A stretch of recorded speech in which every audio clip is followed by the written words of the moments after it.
given below are two statements.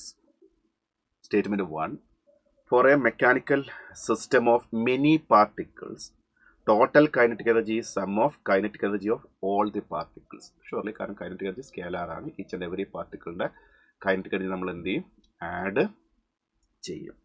അപ്പോൾ വേണമെങ്കിൽ നമുക്ക് ഇവിടെ kinetic energy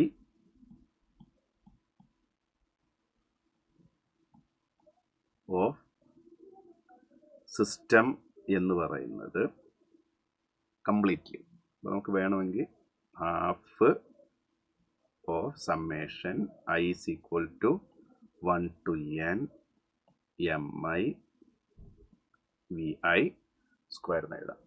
ഐക്ക് 1 to n വരെ കൊടുത്തു കഴിഞ്ഞാൽ നമുക്ക് ആ ടോട്ടൽ പാർട്ടിക്കിൾ അല്ലെ മെക്കാനിക്കൽ സിസ്റ്റത്തിൻ്റെ ടോട്ടൽ കൈനറ്റിക് എനർജി കിട്ടും. ശരിയാണ്. Statement 1 correct.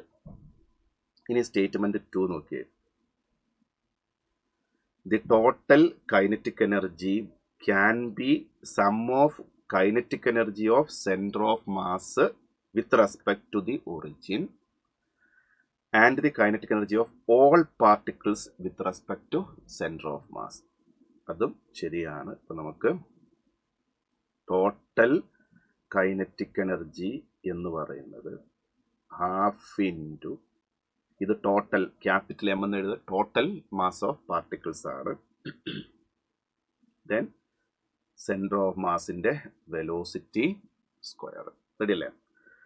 ദെൻ നേരത്തെ എഴുതിയതുപോലെ ഹാഫ് സമ്മേഷൻ ഹാഫ് പുറത്തേക്ക് എഴുതി summation half into M I V I square I is equal to 1 to n.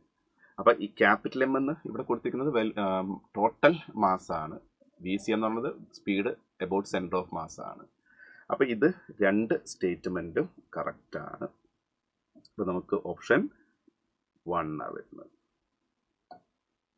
Okay.